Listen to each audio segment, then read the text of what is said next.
Thank you so much. It's a privilege to be here on Coptic Solidarity's 15th anniversary and also your policy day. I remember, they've been excellent throughout the years, so I'm really excited to be here, and it's wonderful to work with your team, Caroline and Lindsay. You guys are wonderful. And Ghada, and I could keep going. Let's, without further ado, I think we're going to go straight into this panel, which is going to focus on North Africa. As you heard, I'm half Sudanese and also lived in Egypt, also prior to the time I was in the volunteer work. I wanted to just read a quote from a Christian ex-Muslim. He's from Saudi Arabia, but I think it represents the views of many Christians and other minorities. You could put in any minority. But he says, "My dream is to have the freedom to live as a Christian in my home country." And I think this is what everyone wants, the freedom to live their belief, their identity in their home country. And I also want to say that from my time in Egypt, I've also seen that the Coptic society has played a big role in Egypt. I heard about how Copts have been very helpful in helping vulnerable people. They have places where they help drug addicts and people who are marginalized in society. So Copts play a huge role in society. You build Egypt and you make Egypt, and you're not just a side. So I think by your lives, Egypt should recognize, or the government should recognize what key role the Copts play, and persecuting them is hurting Egypt. So I'm really honored to have Dr. Abdulbari here. I actually first heard about you, when I heard about the repeal of the apostasy law in Sudan, and I just wanted to read a little short thing here that my dad wrote when he got the news that it had been repealed. If I can find it. If I don't, then I'll just keep going. But basically, someone had written to my dad and said that, that it had been repealed and that you played a key role in that, and that we need to show support for the transitional government.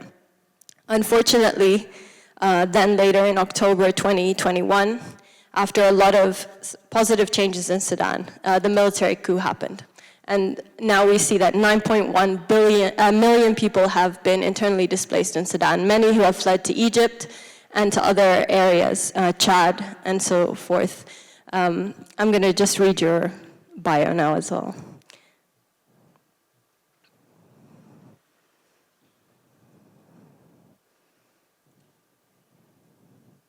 So, Nasredeen Abdulbari is a non-resident senior fellow with the NS Initiative at the Atlantic Council Rafiq Hariri Center and Middle East Programs, and was formerly Sudan's Minister of Justice, where he played that key role. In that capacity, he served as principal legal advisor to the Sudanese government, leading and directing Sudan's legal and justice reforms. He also participated in and contributed to the overall political reform and state restructuring efforts and processes in Sudan. Prior to his appointment as Minister of Justice in 2019, Abdulbari worked as consultant for the American Bar Association Rule of Law Initiative, as a legal advisor to the Saudi Arabian Cultural Mission to the United States, and as a research consultant for the Center for Advanced Defense Studies in Washington. And he holds a Bachelor of Laws with honors and a Master's of Laws from the University of Cairo, where he won 9 academic distinctions. And I could go on, and I know you've played a role both within civil society and within the transitional government, so have those two very unique experiences. And then I have here Mr. Rachid Hammami, originally from Morocco, and best known as Brother Rachid. And I've heard of you a lot because I grew up in Jordan, and I know a lot of met with converts, and many said, "Oh, it was because I was watching Al Hayat TV and watching your show." And now he has a new show that's called Let's Be Clear, and it's watched by over millions of people worldwide, and I think even people are watching reruns of the shows, and they've had a big impact. He's a former Muslim, a convert to Christianity, whose father is an imam. He's a Christian apologist and critic of Islam and hosts weekly shows. You're going to be speaking about Algeria, and it's an honor to have you on this panel. You know, if anyone, about the situation for Christian converts in these areas and for Christians in general. And you also have an insight in what motivates or how people justify the violence against Christians and how we can address it. So I welcome you, first Dr. Abdulbari, to share a little bit about Sudan briefly before we go into questions, and then also Mr. Hammami about Algeria.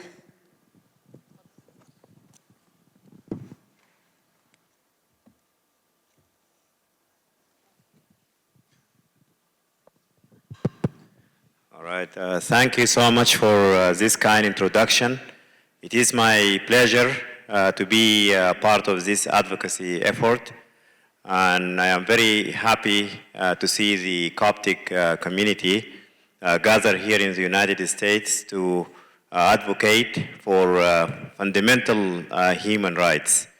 The parts that I would like to share about Sudan is actually related to the struggle for building a state that accommodates every person and every group in Sudan. We all know that Sudan is a very diverse country. We have more than 500 ethnic groups. We have, of course, Muslims, but we have Christians in the central part of the country, in the northern part of the country, and they are basically Coptics. And we have Christians in the western and southern part of the country. In the Nuba Mountains, we have people who also follow African religions and belief systems. In the southern part of the country, in Blue Nile, we have people who are also Christians and follow African religions and traditions. But since 1983, Sudan announced Sharia as the formal law of the country, and the conditions of human rights deteriorated as a result. And in 1989, as you know, the National Islamic Front took power in a military coup that was actually a turning point for the Sudanese people. Because all the laws were actually Islamized, and we had a new law in 1991 that was the Criminal Act, and in Article 126 of that act, apostasy became a crime. And many actually Christians or new Christians actually who became, who were Muslims, but also people who were Muslims and did not agree with the dominant version of Islam that was actually upheld by the National Islamic Front were actually criminalized. Some of them were punished, some of them were detained. Many of them actually were forced to leave the country and come to the US, go to African countries. Many of the Coptic community members left actually to other places, including Uganda. And I remember in 2008, I met a person actually who owned a hotel and a restaurant. He was from Greece. And the restaurant was actually very attractive to many Sudanese because of the food. It was similar to Sudanese food. And I asked the owner, why did you leave Sudan? And he said to me, I didn't want to leave Sudan, but I decided to leave Sudan because of the Sharia law, because Sharia was applied and I had no option but to leave the country. The story actually shows, and also the history of Sudan in general, shows how the adoption of a specific religion or identity in general by the state can actually cause problems to citizens and to religious minorities, but also to ethnic and cultural minorities. In 2019, we had a historic opportunity to actually shift the direction of the country and build a new Sudan, a secular Sudan that could actually protect and respect the fundamental rights of all the Sudanese people, regardless of their religion, ethnicity, or culture. But in October 2021, 2 years after the revolution, the military, which is actually controlled by the Islamists, staged a military coup, and they undermined all the efforts that we were actually exerting to build a new state, including by reforming the criminal act of 1991 in 2020. And after that, many of us from the civil society or from the political community struggled to actually confront the coup, and thanks to pressure, internal pressure, but also international pressure, including from the US, from Norway, from the UK, and many other countries, we started a process to re-establish a transition or a government that could continue the transition and establish a democratic state. And we were about to finalize the process in April 2023. At that point, the Islamists decided to actually start a war, and the war is continuing until today. So the whole story of Sudan, despite the many stories that people can actually read here in newspapers or elsewhere, it is about establishing a state that could actually respect the freedoms of all the citizens, and how to actually de-Islamize the state, how to reform the laws, how to dismantle the regime that the Islamists have established since 1989. I think this is what I could actually share with the participants, and I look forward to the questions.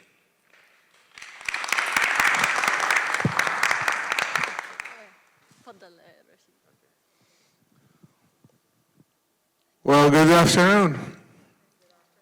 Thank you for the opportunity to speak with you today. I come not only as someone concerned about religious liberty, but also as a son of North Africa, a land with deep spiritual roots, a Berber of origin, and a convert from Islam to Christianity, who went through persecution. I have lived it firsthand. Before Islam arrived in the 7th century, Algeria was a vibrant center of early Christianity. Men like Augustine of Hippo, one of the greatest theologians in church history, lived and wrote in what is now called Algeria. The land was dotted with churches, bishops, and thriving Christian communities for centuries. And before either Christianity or Islam, the indigenous Berber people, my people, lived with a strong sense of identity and freedom. The very word Amazigh, which we use for ourselves, means free men.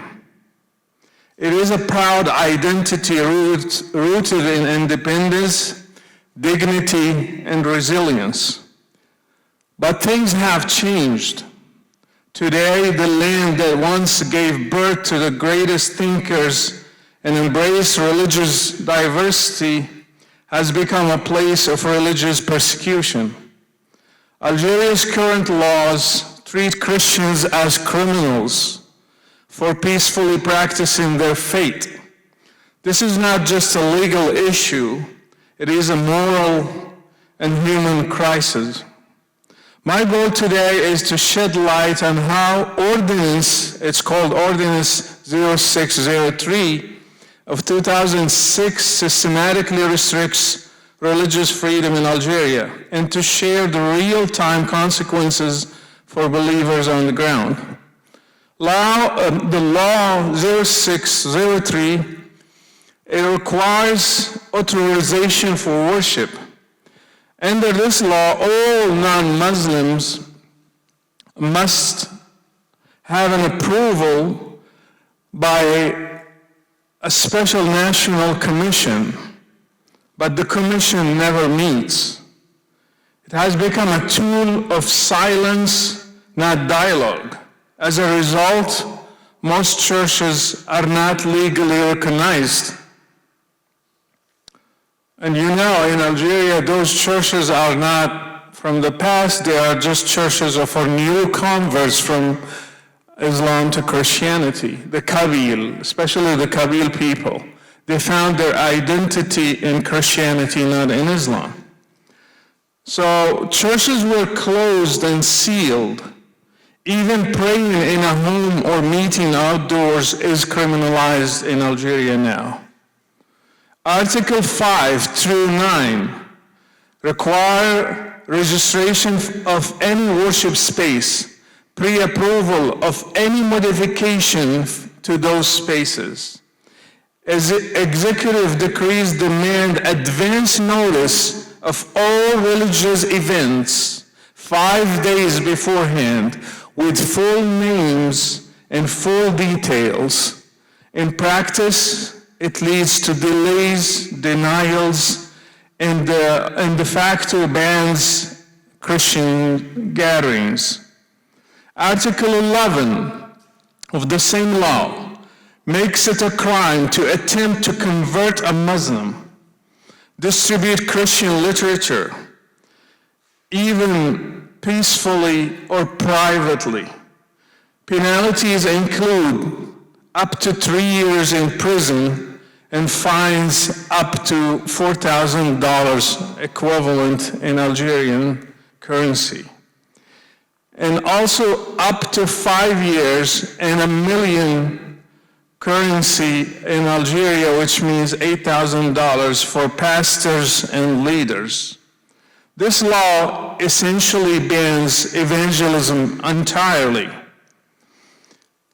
Christians have been persecuted for printing, storing, or even owning religious materials that might be seen by Muslims.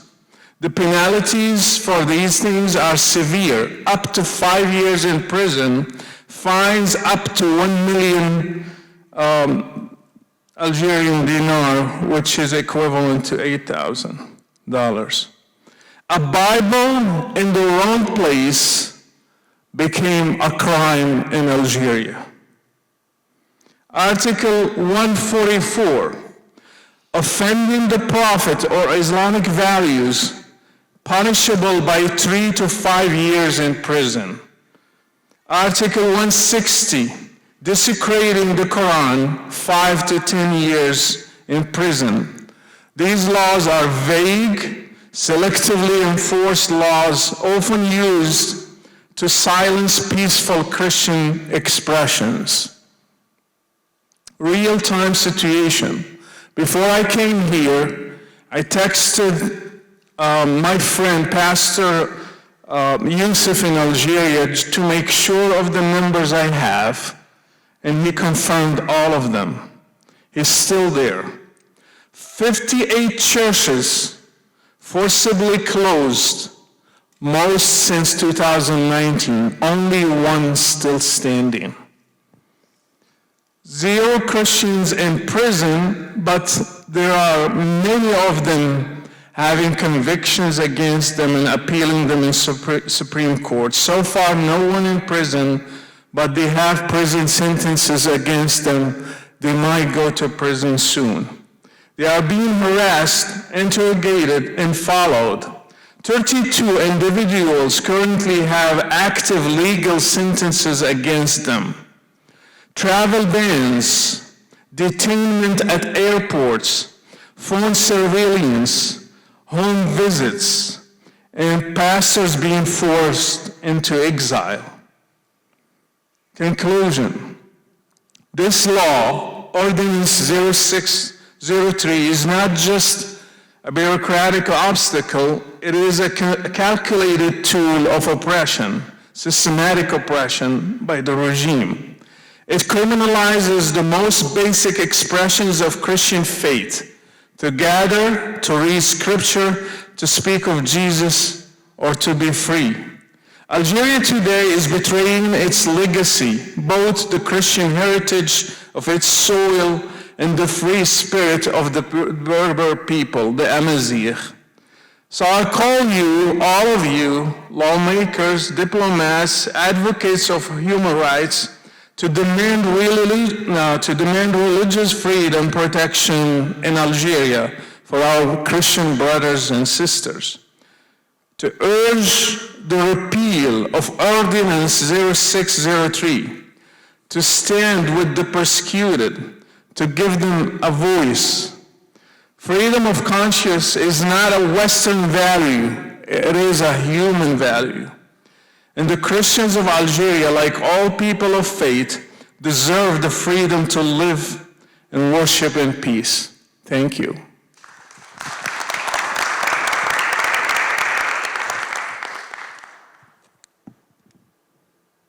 Thank you so much, both Dr. Abdulbari and Mr. Hammami. Very powerful words, and true that freedom of conscience is a human value. It's not limited to this area of the world.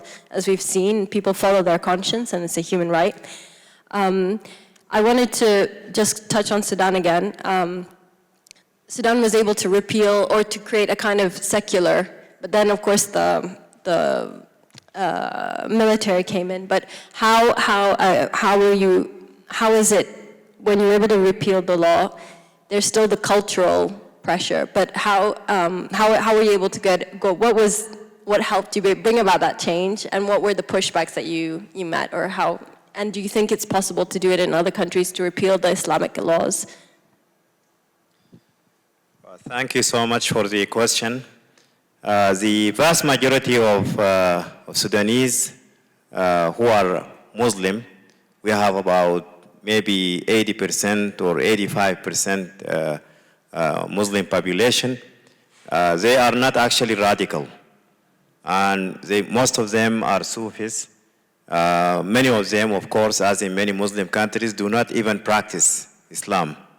But as it is the case in many Muslim countries, there is always an organized group of Muslims who have a particular political understanding of Islam, and they always try to impose that version on all Muslims.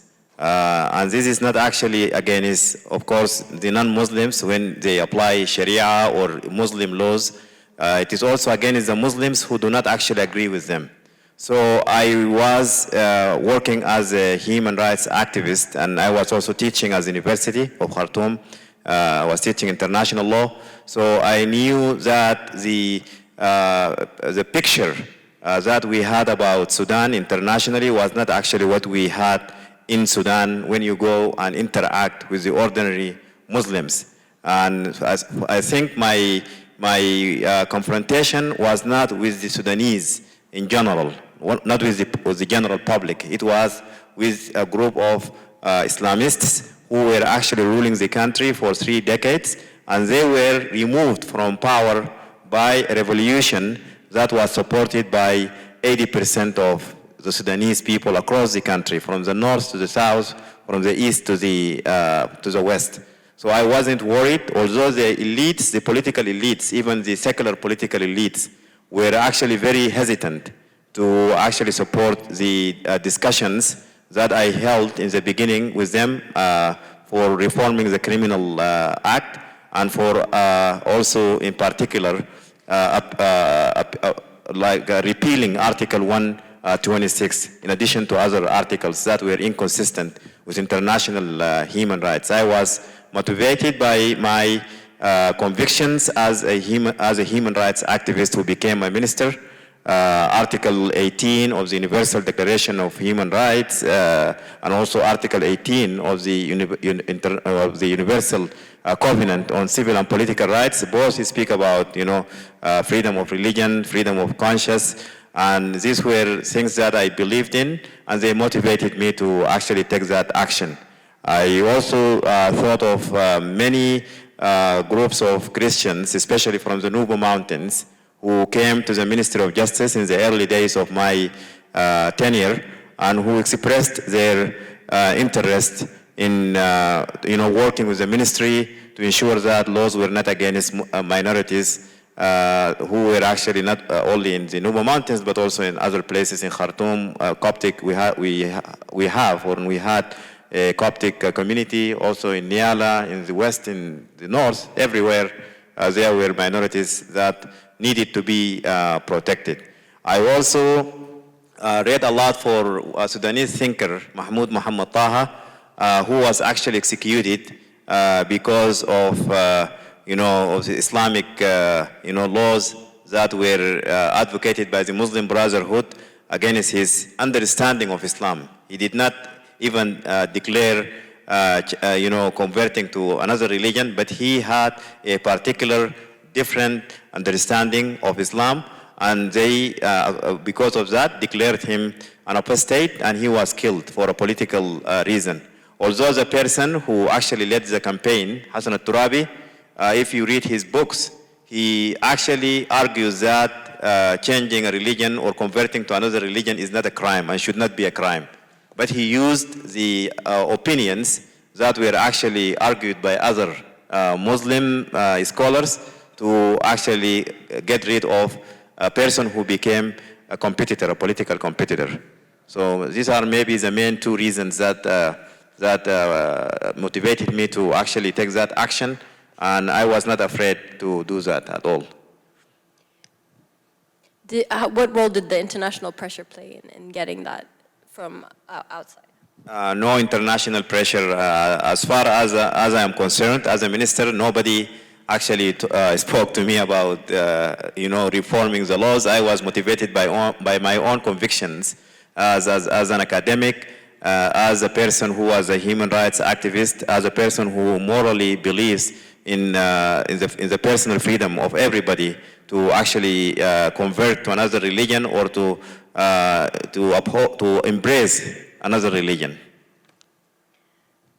And now we'll go back to Algeria.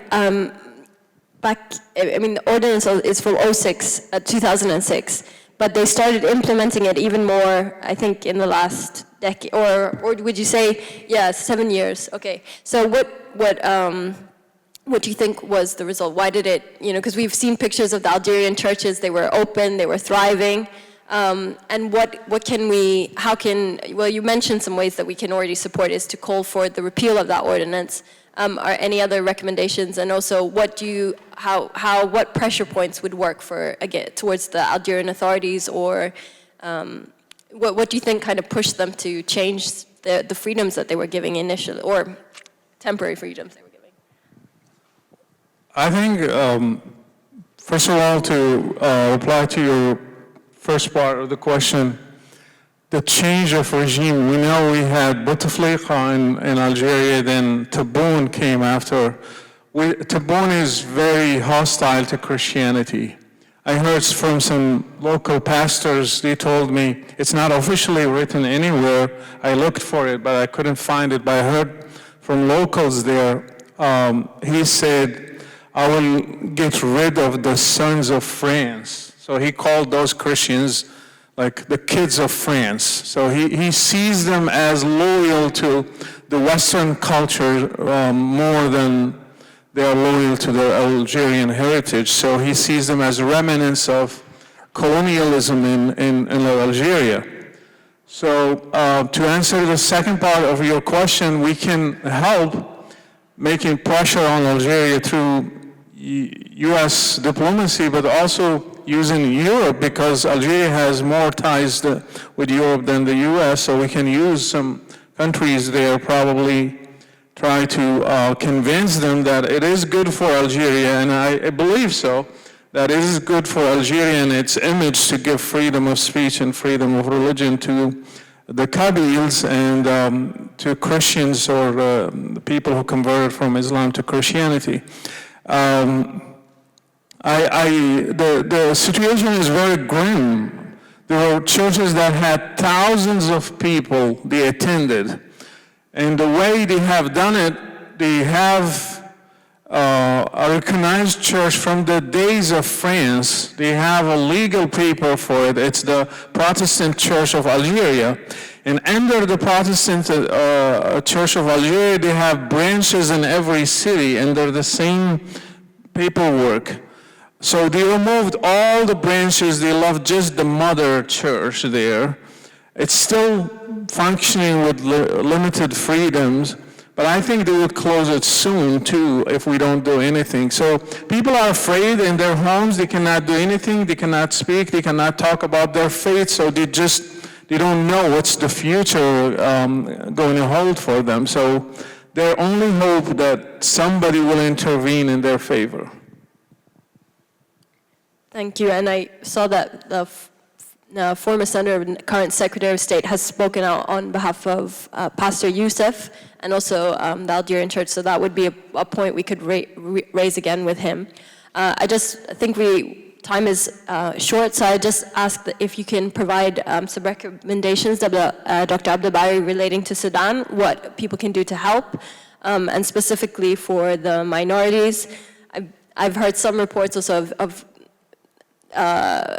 vulnerabilities for Christians fleeing persecution, where they've been not receiving aid or faced discrimination in some different areas. So what recommendations to keep the process that was started after the revolution?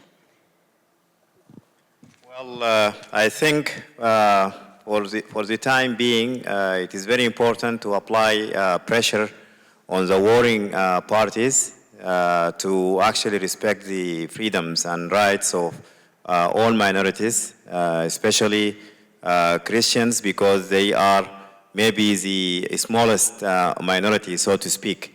But I think for the long run, the problems that all minorities face in Sudan, including religious minorities, it is very important to create a state that does not adopt any religious, ethnic, or cultural identity. That means the state should be impartial, and it should respect all the identities of the country. That doesn't mean it should be or it could be neutral, because the state, because of its very nature, cannot be neutral. It should protect minorities who face issues not from the state, but from other groups within the state. The Muslim majority, for example, in the case of Sudan. So I think that is what we need in the long run, without having a state that is democratic, that accommodates diversity. The violations will continue, and we will not have laws that respect freedoms, fundamental freedoms and rights. And finally, Mr. Hammami, with Algeria, there's also been a case with Hamid Soudad where he was sentenced to 5 years in prison for sharing a cartoon. That case, Algeria used a decision from the European Court of Human Rights to defend it, saying that religious sensitivities and so on. But first of all, it was wrong that they did that, and then this law was targeting a minority, targeting a minority within the country. But I wanted to hear a little bit, since you've been sharing on the show, do you see the responses from Muslims on the channel? Is there a change in mindset? Is there greater openness to accept people from different beliefs? I know it's not all Muslims, so we have to, but is there, because I know when we post about Algeria on Twitter, for example, some of the most harsh comments are from Algerians who are living abroad. Are Algerians within the country, I just wanted to hear your thoughts on that. And then also final comments. I have been doing my show since 2006 until now, so almost 20 years.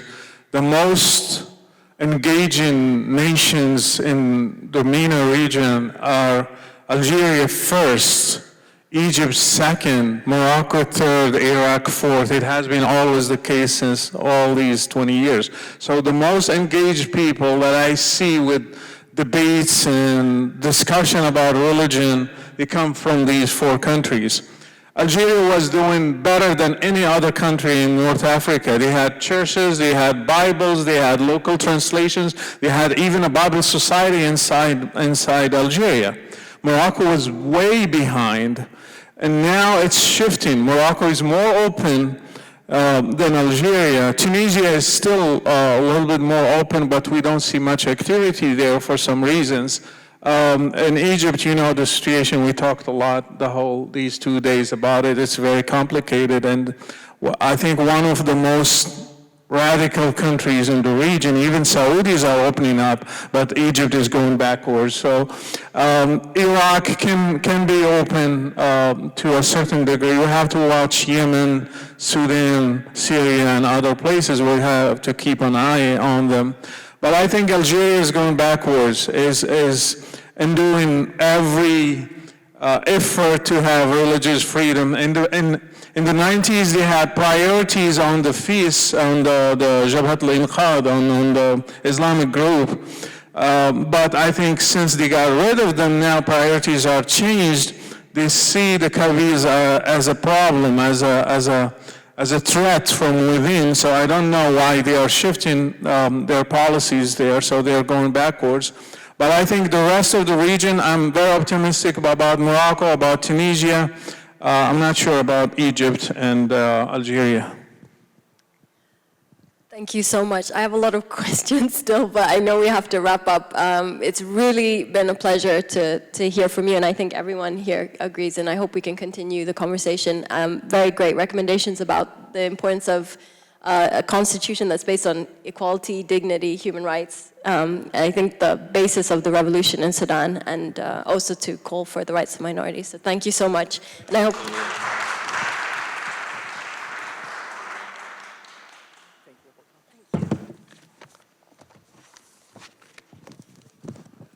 Testing. All right. Thank you. Okay, so our next speaker needs no introduction. Mr. Raymond Ibrahim. Raymond is an expert on the Middle East and Islam, distinguished senior Shulman Fellow at the Gatestone Institute, and an associate director of the Middle East Forum. He's an author of many books, including the 2022 Defenders of the West, Christian Heroes Who Stood Against Islam. He served as an Arabic language and regional specialist at the Near East section of the Library of Congress. In 2011, he was promoted. He was producing a monthly report called Muslim Persecution of Christians since then, and it's always a pleasure having Raymond with us. So please welcome Raymond. Thanks, Mike. Yeah, thank you. Hi, everyone. So they put me last, and I know you're all tired. And the good news is everyone said everything I was going to say, so we're done. No, okay, I'll give you what I'd like to do is actually, we've heard a lot of recommendations and particular angles and issues, but let's go back to the beginning and talk about really what is the main issues with Egypt and the Copts. So what I'd like to do is a quick rundown of the year in review, as it were, and especially kind of home in on new trends, developing trends in the persecution, because they always have something new and exciting for us stored. So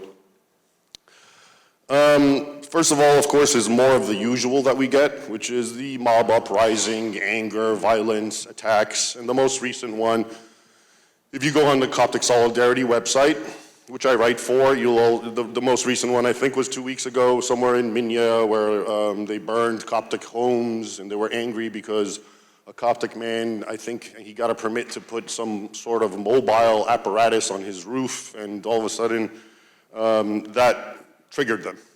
And it triggers them, of course, because somehow he's trying to improve himself, he's trying to be better than them. It actually goes back to Sharia, where there's stipulations about a Christian can't have a house higher than a Muslim's house. And if you even doubted that that was a religious uprising, the Muslims made sure to scream out Allahu Akbar. All right, so it was definitely they were underscoring the religious aspect, obviously. And what was actually good about that, if you've seen that particular one, the one I'm talking about from about 2 weeks ago, I forget the name, someone can tell me if they know the name of the city, I think it's in Minya. But someone videotaped it, a woman videotaped it, I guess with her phone, and you can hear the terror in her voice and how just utterly traumatizing this entire event is as she watches her property burn, as she watches Muslim men, women, and children screaming and looting and stealing. And so I think it was when you read a lot of, as I do, and you probably do, and you encounter these stories, and they become just very kind of dry and factual. But in this particular case, I found it very interesting because you could hear the woman's terror And that's how they all are. We just don't get that because we usually just read a small story about it. So anyway, that's the Muslim mob uprisings are still alive and well. And then, of course, the entrenched discrimination. So, for example, past Easter, I think Holy Week, Easter week, 1 or 2 of those days, universities made it a point to schedule exams, even though those are Christian holidays. And then, of course, conversely, when Ramadan was in effect, the whole school was shut down, all of them. And that caused problems.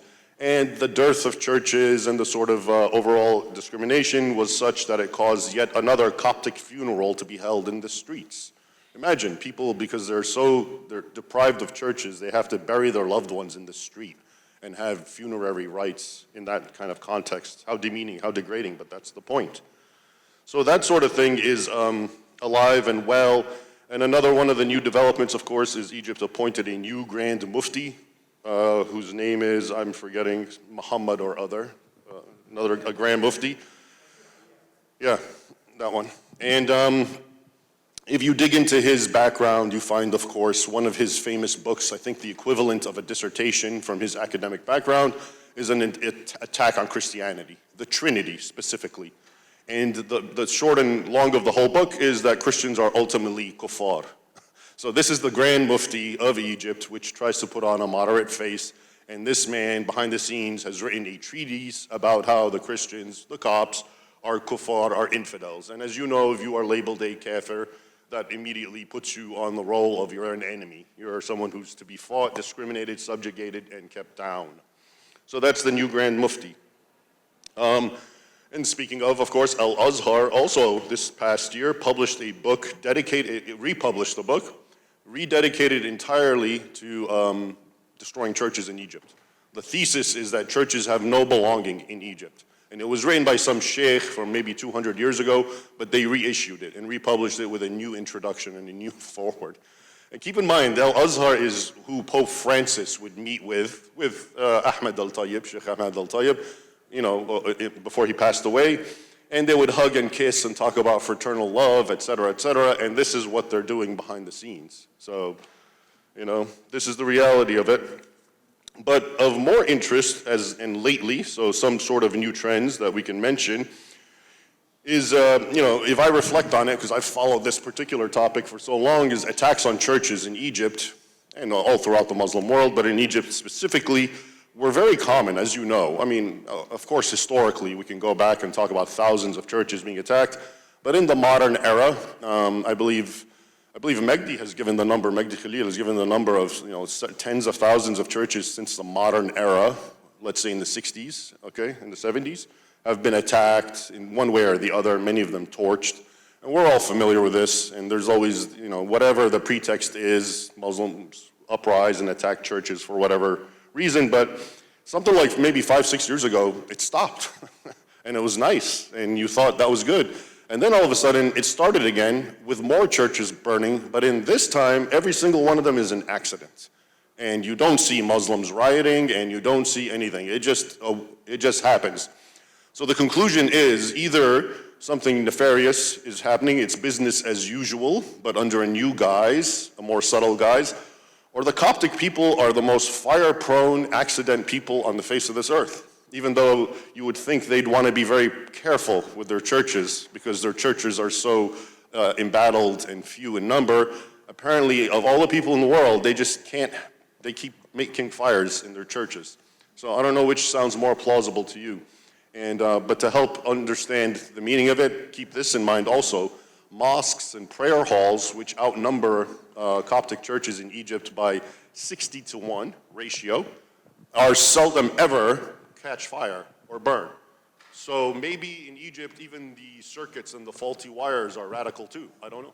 And they're burning churches. So that's another, and the reason I actually want to point this out is because it seems like the sort of radical attacks and that sort of thing are becoming more sophisticated. Instead of waiting on the rabble to do it and then exposing yourself, I don't know, are these the authorities? Are they in cahoots with the radical sheikhs? What's going on? And so in 1 month alone, I think in 2023, when this issue started, 9 or 10 churches burned in one summer. And in one of them, 41 Copts were burned alive. And since then, the most recent one, I think, was 10 days ago, another church. And then before that one was maybe 2-3 weeks, another church in Egypt. And before that was maybe 3 weeks. So this is an ongoing thing. There's more, churches are burning now more than when actual jihadists and Islamists would rise up against them. And it just, makes you wonder. It just shows you how I think things are becoming a little more clandestine and sophisticated. And in that sense, I think we can also associate. Oh, what for you? Yeah, this is better? I don't know. Should I talk with this one or this? Is this good? Okay. So the other one is actually the abduction of women that we've heard a lot about, the abduction, Islamization, etc. When you really think about it, that too, like the ongoing burning of churches, which has become more subtle and more sophisticated, has really taken on a very sophisticated, almost systematic way of being done. And I think also it includes authorities and all these different rings that focus, and it's become an art, is my point. These things are becoming so subtle and so much more systematic, and obviously have a hand, I would argue, from the authorities.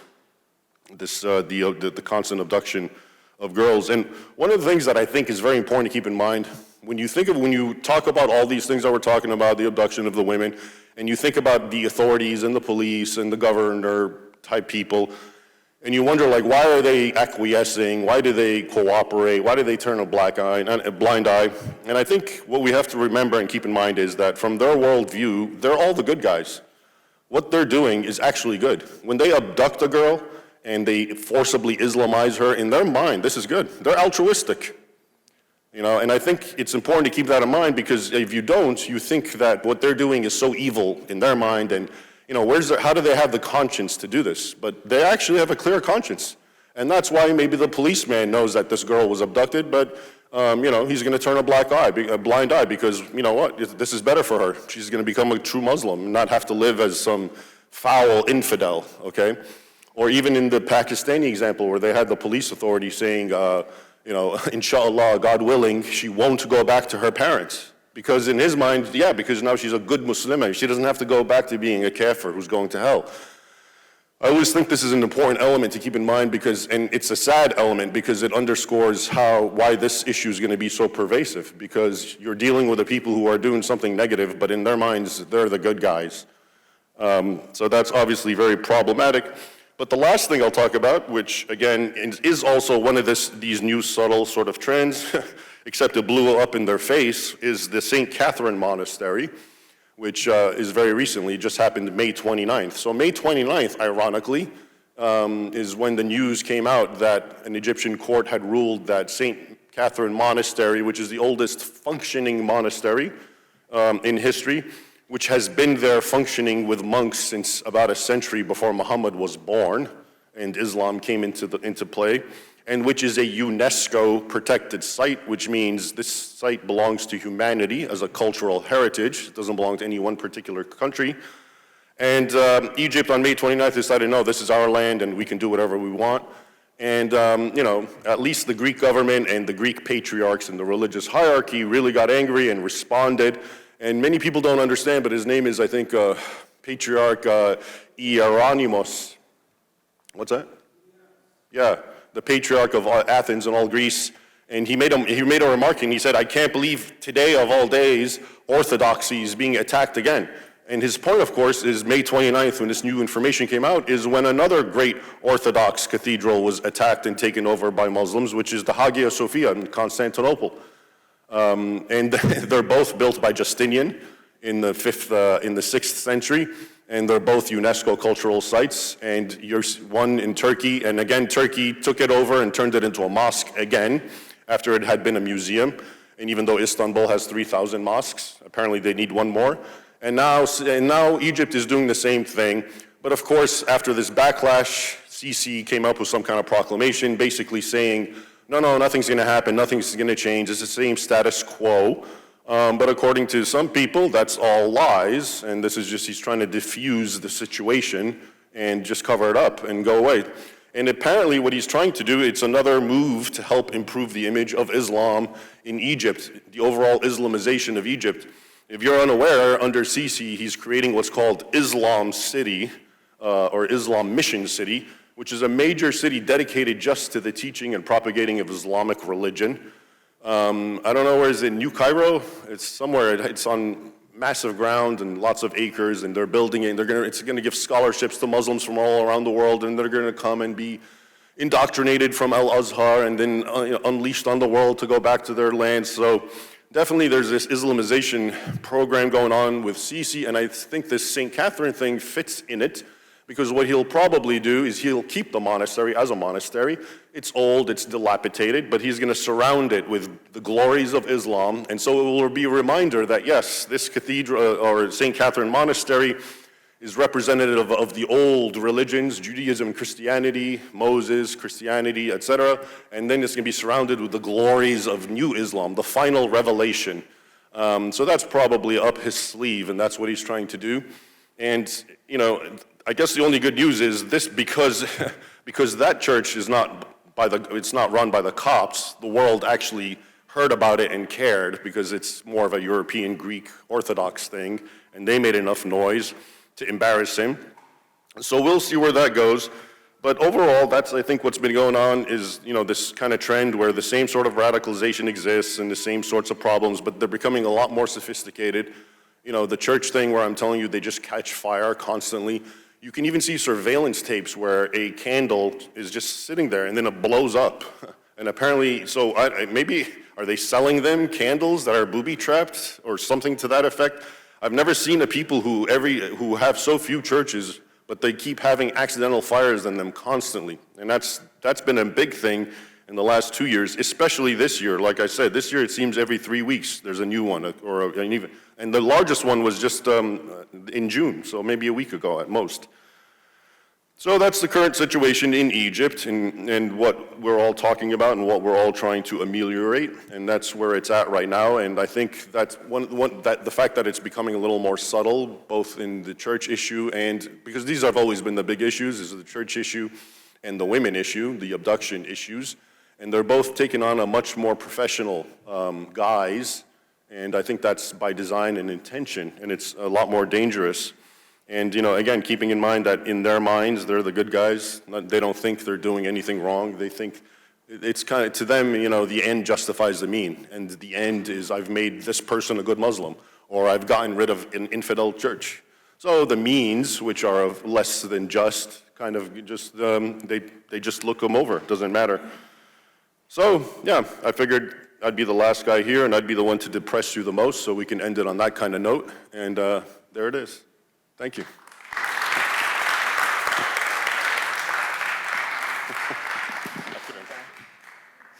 All right. So before I close, I want to have Lindsay come up. She has a few words to share with us.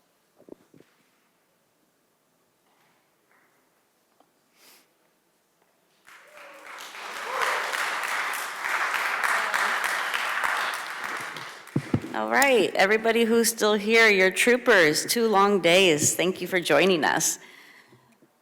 We're gonna have a PowerPoint. So I'm here, just like last year, to give you an update on what we've done in the last year. So basically, since last June was our conference. It was titled The Coptic Problem, Hate Based on Religion.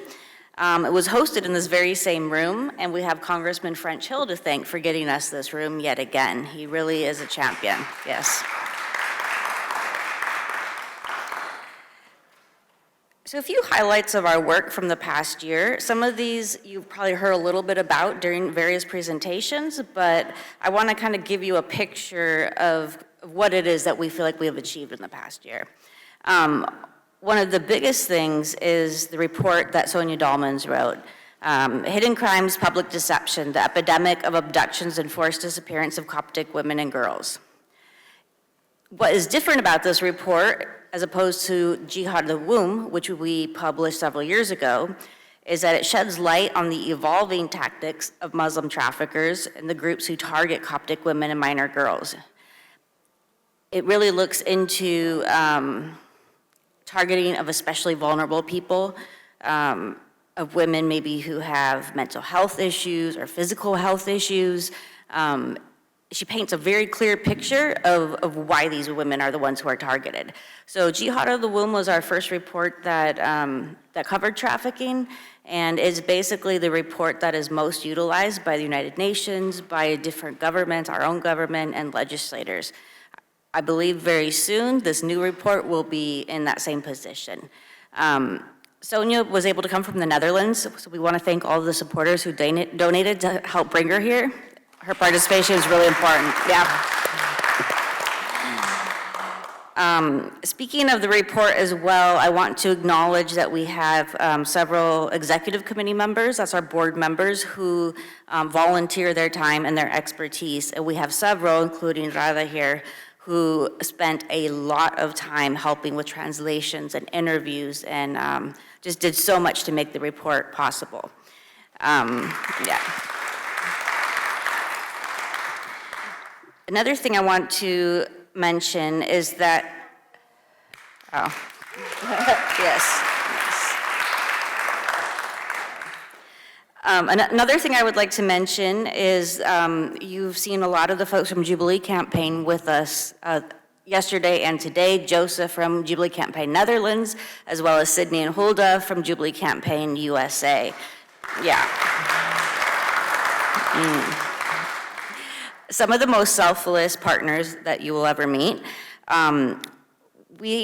The event we had yesterday, which was the joint congressional briefing, that was really possible because we have been hosting a number of joint side events up in New York, particularly during the Commission on Status of Women. So this wasn't just something that came together all of a sudden. It's been a growing partnership, bringing in other organizations. That's actually how we met Jamila as well, from the Canadian Yazidi organization. So one of the things that we worked on was we joined with a lot of other organizations to lobby for a change in language on the annual resolution on child and early forced marriage. This last November, language was added, explicitly highlights the need to address impunity surrounding abductions, trafficking, and forced religious conversions of women and girls by armed groups, and what's different and other non-state actors. That's what happens in Egypt and in Pakistan. It's not always armed groups. That was the key that we were able to have added. So we're starting to build momentum. The report that Sonia wrote has opened some new opportunities for us. One of those is that a Dutch parliamentarian utilized the report to present questions. There was also a group of parliamentarians at the European Union who also cited our report and submitted formal questions. So that means that it's getting out there and it's going to continue to get more traction, I believe. You've heard from Mark, so y'all know that Mark has done incredible research for us. He's also helped us at the UN Permanent Forum on Indigenous Issues. So this last year was our third time going since we've gotten our ECOSOC status, which is our nonprofit status. And it's a whole deal trying to get to give a speech, because you can't just sign up online for this forum. You have to stand in line. And typically people who fly all the way to New York will have to stand in line or sit in the hallway for hours to get your name on a list to maybe get to give a 3-minute speech. Thanks to our Syrian partners, Carmela got in line, and because of that, Mark was able to give our first speech at the UN Permanent Forum. Yeah. I hope you're seeing a theme here, which is none of this would have happened without all of our partners, and so we really do appreciate everything. The speech that Mark gave, 3-minute speech, an Egyptian delegate responded to his speech the very same day. Oh, you're seeing pictures of it, yes. You need to watch it. It's on our website. It's on our YouTube channel. It's very telling.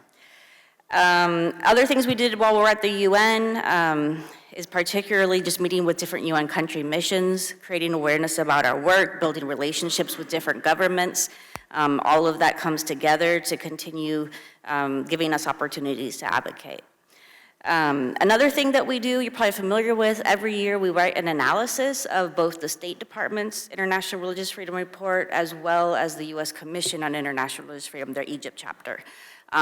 Because of our annual analyses, the reports are getting better. You know, several years ago, they didn't include anything about the missing Coptic women. Now they do. That's because of our consistent analysis saying you need to include this is happening, this is a big problem. I'm happy to say that in the last State Department report on Egypt, they addressed every single point of criticism that we made. That's never happened. 15-year anniversary, yeah. Yeah. That was very exciting. We continue to do our meetings and our outreach with members of Congress. We are a nonpartisan, secular organization. Not everyone understands that. We don't have we don't have any kind of affiliation with political parties. And I hope that you saw that we had a number of members of Congress who spoke yesterday and today from both parties. So we continue to develop those relationships. Thank you to everyone who came to the lobbying meetings with us. I should say legislative meetings. But basically, all together with our partners, we had 2 days of meetings where we were able to share joint policy asks. And a lot of it was focused on foreign influence, but we also had a pamphlet that we put together, just say a booklet actually, that included information on Copts, Assyrians, and Yazidis with specific asks for each, and then our joint asks. So I think that we're moving in the right direction in terms of partnering and also giving more concrete things for members of Congress to look into doing. Combating foreign influence, we had a whole session on that, so I don't really need to cover it a whole lot. I would like to say, though, a big thank you to Christine, who came to speak. The influence, I would like to say that it extends to clergy, to religious leaders, nonprofit leaders, legislators, and government officials. There's transnational repression. Most Copts are too scared to speak, and a lot of them have good reasons to be. So we had somebody pull out a witness because of that, and we're really grateful that Christine came, and that shows a lot of bravery. Hopefully that will encourage other people to participate. So this work requires a lot of partnering and coalition building. We thank all of our partners. Another thing that we do is the monitoring and reporting on systematic discrimination, attacks on Copts and their properties. I won't go into that a lot because Raymond just spoke about it and he is one of our writers, but essentially, I would say one of the most important things our organization does is a lot of the information is only in Arabic. So a Western audience doesn't really understand what's happening. And then you add to that a lot of news is on Facebook in Arabic. So you can imagine like a Western audience just really doesn't know, oh, this girl disappeared, or there's just so many things that are reported. So Coptic Solidarity Team, and this is volunteered by our board members as well as people like Raymond, are the ones who make it possible to provide that information to government officials. Otherwise, in our audience, no one would really understand what's happening. And then the last thing I want to mention is that, and it's an opportunity, if you have young people in your family who are interested in interning or volunteering, not necessarily just young people, but I'm thinking internship, of course. We've had our most diverse group of interns this last year. We had a high school student from Texas who's interned with us, Ria Dutta, and also we had another one, Ladia Kong, who is Burmese but was studying in high school in Boston, and she also has volunteered her time with us. So we have some very interesting people, and they've made a really huge difference. So if people have anyone in your family or your contacts that are interested in interning, please have them contact us. We can always use the help. So everyone, thank you so much for joining our conference. I want to make one last announcement. If you rode here on the